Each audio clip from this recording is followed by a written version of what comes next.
오늘 함께 나눌 하나님의 말씀은 민수기 31장의 말씀입니다. 이 새벽에 나오신 사랑하는 성도 여러분들의 삶 가운데 하나님께서 은혜 주시고 또 돌보아 주시기를 간절히 축복합니다. 오늘 하나님께서 모세에게 모세의 마지막 임무를 주십니다. 오늘 2절에 이렇게 말씀하세요. 이스라엘 자손의 원수를 미디안에게 갚으라. 그 후에 내가 내 조상에게로 돌아가리라. 아멘. 이제 모세가 하나님 앞으로 돌아가기 전에 마지막 임무를 주시는데 그 임무가 바로 미디안 자손에게 보복하는 일이었습니다. 미디안에게 보복하는 일이 끝난 이후에 이제 비로소 모세가 맡은 모든 사명이 끝날 것입니다. 오늘 그런데 미디안을 원수라고 이제 말씀하고 계세요. 그렇다면 미디안이 원수가 된 이유가 무엇일까요? 바로 민수기 25장의 사건이 그 배경이 됩니다. 이 모압과 미디안은 직접적으로 이스라엘을 공격하지는 않았습니다. 왜냐하면 이스라엘을 두려워하고 있었기 때문에 전쟁으로 이스라엘을 치지는 않았습니다. 오히려 이스라엘이 그들의 하고 있는 우상에게 하고 있는 제사 가운데 들어와서 그들과 함께 음행하게 되었죠. 이런 일들 중에 미디안 족속도 함께 했었는데 25장에 나오는 대표적인 인물이 바로 이 고스비라는 미디안 여인입니다. 그리고 이 고스비라는 미디안 여인은 미디안 가문 수령 중에 한 사람의 딸이었습니다. 그렇기 때문에 이 미디안도 이러한 음행 사건에 연루가 되어 있었던 것이죠. 이스라엘은 이 물리적으로 실제적으로 있었던 전쟁 가운데서 패하지는 않았지만 이러한 영적인 공격과 유혹의 패에서 피해를 입게 됩니다. 하나님께서 전염병으로 이스라엘을 치게 하셨는데요. 이것은 하나님께서 이 공격을, 영적인 이 공격을 실제적으로 나타내 보여주신 것 뿐입니다. 하나님께서는 이러한 영적인 공격, 영적인 유혹으로 인해서 나타나는 그런 음행들을 분명하게 침략당한 것처럼 실제적인 피해로 인식하셨던 것이죠. 그리고 그것을 영적인 공격으로 선언하시고 미디안을 원수로 칭하십니다. 그래서 오늘 25장 말미에서는 이렇게 명령하셨습니다.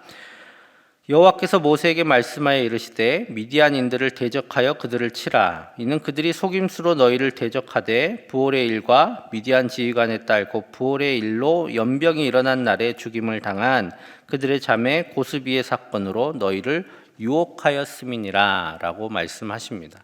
즉 이 유혹이 이스라엘을 공격하고 이스라엘을 넘어뜨리려고 했던 것이기 때문에 보복할 일이다 라고 분명하게 말씀하시죠.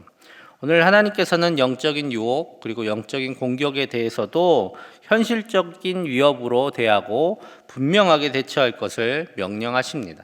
그래서 이를 위해서 각 지파당 1000명씩 총 12,000명의 병력을 군대를 소집합니다. 그리고 비느하스에게 성소의 기구, 정확하게 어떤 기구를 들렸는지는 모르겠지만 아마도 이제 어떤 하나님의 말씀을 받는 데 필요한 기구였던 것으로 보이고 또 신호할 수 있는 나팔을 들려보내서 군대 전쟁터에 함께 내어보냅니다. 이제 비느하스는 하나님의 뜻을 받아서 군대가 어떤 일을 해야 할지 하나님의 지혜를 받아 또 지휘를 하는 역할을 했던 것으로 보입니다.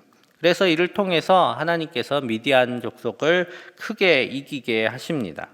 오늘 그래서 7절 8절에 이렇게 말씀하세요. 우리 같이 읽겠습니다. 그들이 여호와께서 모세에게 명령하신 대로 미디안을 쳐서 남자를 다 죽였고 그 죽인 자 외에 미디안의 5 왕을 죽였으니 미디안의 왕들은 에위와 레겜과 수르와 후르와 레바이며 또 부올의 아들 발람을 칼로 죽였더라. 아멘. 미디안의 군대뿐만 아니라 이제 미디안의 왕 5명을 죽이게 됩니다. 사실상 미디안을 전멸시켰다라는 것을 알 수 있는 장면이죠. 그런데 거기에 더해서 오늘 한 사람의 이름이 더 나옵니다. 바로 부올의 아들 발람을 죽였다라고 말씀하고 있습니다. 이 발람이 미디안 사람은 아니었습니다. 미디안 사람은 아닌 것으로 보입니다. 그런데 발람을 죽였다라고 이야기한 것은 발람을 특정해서 죽인 것입니다. 발람이란 사람도 오늘 원수 중에 한 사람으로 특정이 된 것이죠. 오늘 이 발람이 왜 죽었을까요? 이 민수기 보시면 발람이 왜 죽었어야 됐나라는 생각을 하게 됩니다. 왜냐하면 그는 이스라엘을 위해서 축복했던 사람이었기 때문입니다. 하나님께서 주신 말씀대로 이스라엘을 축복했던 사람이 발람이었는데 왜 오늘 발람이 죽었을까? 오늘 16절에서 이렇게 말씀하고 계십니다. 보라, 이들이 발람의 꾀를 따라 이스라엘 자손을 부올의 사건에서 여호와 앞에 범죄하게 하여 여호와의 회중 가운데서 연병이 일어나게 하였느니라 라고 말씀하십니다. 오늘 발람의 이 꾀가 무엇이었는지, 발람이 꾀를 주었는지에 대해서 그 발람의 사건 내에서 발람이 발락과 함께 있던 그 자리에서는 나타나지 않지만 오늘 발람이 어떤 꾀를 주었고 이 때문에 오늘 이스라엘이 이 꾀에 넘어갔다라는 것을 알 수 있습니다. 그런데 오늘 이 발람이 어떤 꾀를 일러 주었는지에 대해서 민수기에는 나오지 않지만 요한계시록에 이렇게 나옵니다. 요한계시록 2장 14절입니다. 그러나 내게 두어 가지 책망할 것이 있나니 거기 내게 발람의 교훈을 지키는 자들이 있도다. 발람이 발락을 가르쳐 이스라엘 자손 앞에 걸림돌을 놓아 우상의 제물을 먹게 하였고 또 행음하게 하였느니라. 오늘 발람이 이스라엘을 향해 저주하지는 않았습니다. 발락이 돈을 가져다 주면서 발람에게 원했던 것은 이스라엘을 저주해달라라는 것이었죠. 그런데 하나님께서는 발람이 이스라엘을 저주하지 못하도록 하셨고 오히려 축복하게 하셨습니다. 그런데 오늘 어쨌든 발락이 받은 삭시 있잖아요. 발락에게 받은 삭시 있습니다. 그러니까 무엇인가 지혜를 나눠줘야 되겠지요. 나름의 나누어 주었던 지혜가 무엇이었냐? 그것은 발람 자신은 이스라엘을 저주할 수 없지만 이스라엘이 스스로 하나님을 떠나게 하면 된다라는 지혜를 주었다라는 겁니다. 그게 바로 발람이 발락에게 주었던 꾀였습니다. 굳이 그들을 저주하지 않는다 할지라도 이스라엘을 하나님의 그 품에서 떠나게 하면 그들을 스스로 이 하나님 앞에서 떠나면 하나님의 보호하심과 축복 가운데서 그들을 걷어낼 수 있다라고 생각했던 것입니다. 그래서 일어났던 일이 바로 모압과 미디안 여인들과 우상 앞에서 절하며 음행했던 사건이었습니다. 의도적인 계략으로 이스라엘을 유혹했고 그 유혹이 일부분 성공했던 것이죠. 그리고 그 하나님께서는 그 유혹을 분명한 침략으로 공격으로 인식하셔서 연병을 통해 이스라엘이 깨닫게 하십니다. 오늘 하나님께서는 모압과 미디안뿐만 아니라 그러한 꾀를 낸 발람까지 모두 보복하심으로 이스라엘을 보호하셨습니다. 미디안을 향한 보복은 아주 철저했습니다. 그래서 다시는 같은 방법으로 이스라엘을 넘어뜨리지 못하도록 모든 사람들을 다 죽이죠. 가끔 성경 보면 와 하나님 너무 무섭다 할 정도로 이렇게 진멸하시는 사건들이 많이 나옵니다. 하나님께서 진멸을 명하신 사건들은 대부분 하나님의 원수들, 이스라엘의 원수들을 향해서 하나님께서 내리신 징벌입니다. 하나님께서는 그들을 통해서 이스라엘이 다시는 공격받지 못하도록 철저하게 보복하심을 우리는 보게 됩니다. 오늘 그런 보복을 통해서 이스라엘은 많은 노획물을 얻게 됩니다. 그래서 오늘 25절부터 54절까지는 그 노획물들에 관련된 이런 이야기들이 아주 상세하게 나와 있습니다. 그리고 이를 통해서 그 노획물들을 어떻게 나누었는지에 대한 이야기도 말씀하고 있습니다. 왜 이렇게 상세하게 적어놨을까? 이제 앞으로 이스라엘은 많은 전쟁을 하게 될 거고 그리고 그 땅에 많은 노획물들을 얻게 될 텐데 그때 어떻게 이 노획물들을 나누고 또 관리함을 통해서 이스라엘 가운데 분란이 없게 할 것인지에 대해 분명한 지침을 주신 것이죠. 여러분 물질이 껴있으면 사람들의 마음이 나누어집니다. 그래서 분명하게 싸운 사람들의 목과 회중의 몫을 나누고 또 그것에 어떻게 하나님 앞에 바칠 것들을 정리해야 되는지 분명하게 이렇게 나누어 주고 있습니다.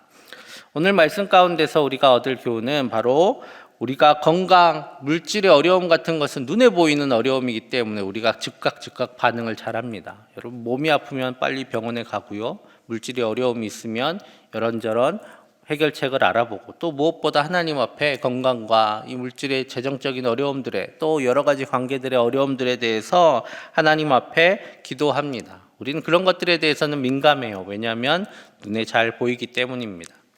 그런데 영적인 나태함 그리고 영적으로 신앙이 변질되는 것들에 대해서는 상대적으로 피해라고 인식하지 못하는 경우들이 많이 있습니다.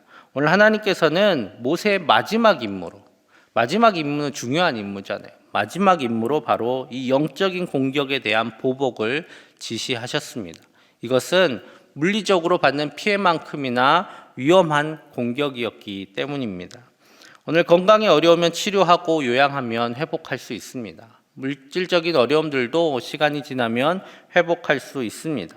하지만 영적인 공격에 제대로 대처하지 못하면 그래서 우리가 그 영적인 공격에 무덤덤해져서 우리의 영이 피폐해지면 우리는 되돌릴 수 없는 피해를 입게 됩니다.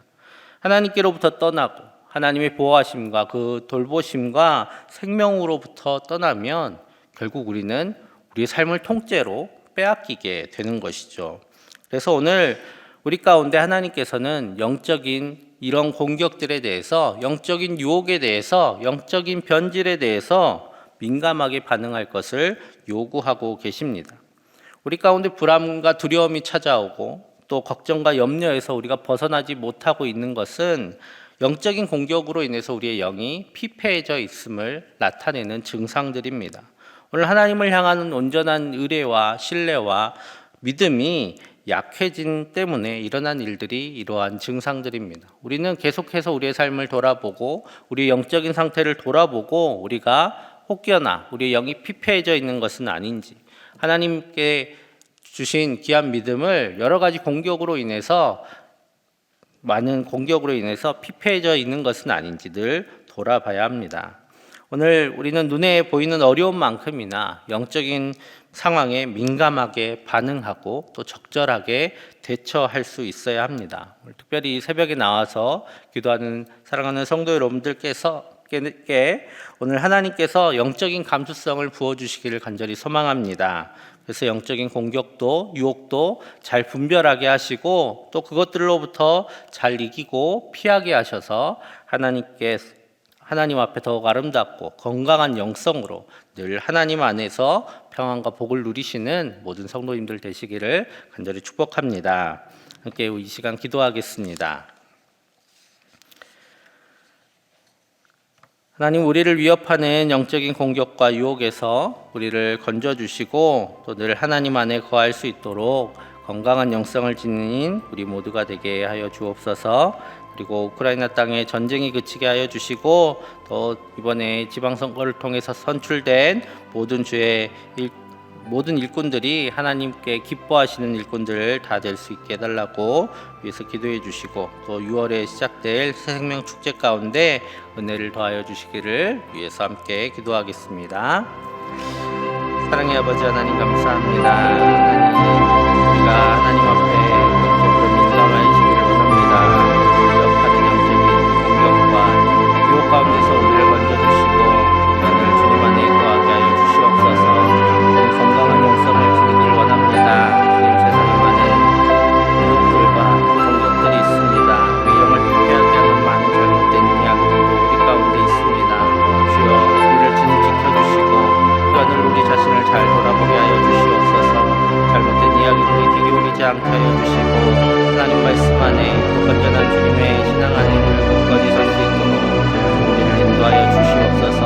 하나님을 온전히 의지하며 나아가게 하시고 세상의 유혹과 또 세상의 많은 걱정들로 인해서 우리의 믿음이 약해지지 않도록 주님 우리의 믿음을 보호하여 주시고 온전히 주님을 신뢰하며 주님 안에 거함으로 주님께서 주신 평안과 복을 누리게 하여 주시옵소서. 하나님, 우크라이나 땅 가운데 전쟁이 그치게 하셔 주옵소서. 주님, 그 땅에 평화를 주옵소서. 그 땅에 고통받는 많은 이들 가운데 주님의 손을 허락하여 주시옵소서.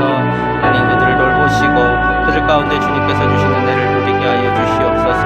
주님,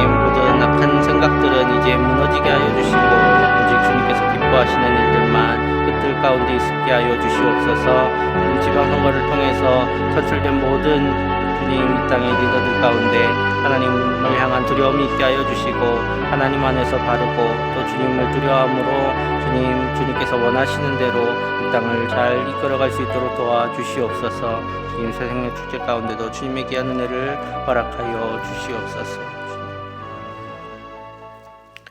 사랑의 아버지 하나님, 하나님께서 우리 가운데 주신 귀한 믿음을 주님 안에서 소중히 여기며 또 잘 지켜나가기를 원합니다. 주님, 영적인 공격들과 유혹들이 많이 있습니다. 잘못된 많은 이야기들이 또한 우리 주변에 많이 있습니다. 주님, 이 모든 공격들로부터 우리를 지켜주시고 우리가 건전한 신앙 가운데 굳건히 설 수 있도록, 그래서 하나님 안에서 주님께서 주시는 은혜와 또한 평강을 누리며 살아갈 수 있도록 주님 우리를 돌보아 주시옵소서. 하나님, 또한 우크라이나 땅 가운데 이제 전쟁이 그치게 하여 주시고 그 땅에 평화가 임하게 하여 주시옵소서. 또한 지방선거를 통해서 선출된 모든 리더들이 하나님을 두려워하게 하시고 하나님과 또한 모든 국민들을 기쁘게 하는 귀한 일꾼들이 다 되게 하여 주시옵소서. 또한 6월에 새생명 축제가 시작됩니다. 주님, 잃어버린 모든 영혼들 주님께로 돌아오게 하시고 또 믿음을 잠시 내려놓고 또 쉬고 있는 많은 영혼들이 있사오니 다시 예배를 회복하며 또 믿음을 다시 세우는 귀한 시간이 다 되게 하여 주시고 또 우리가 주님의 마음으로 그들을 찾아가게 하여 주시옵소서. 오늘 하루도 주님께서 주신 은혜 가운데 살아가게 하시고 주님을 기뻐하며 주님 안에서 평안을 누리는 귀한 하루 되게 하여 주실 줄 믿사오며 예수님의 이름으로 기도하옵나이다. 아멘.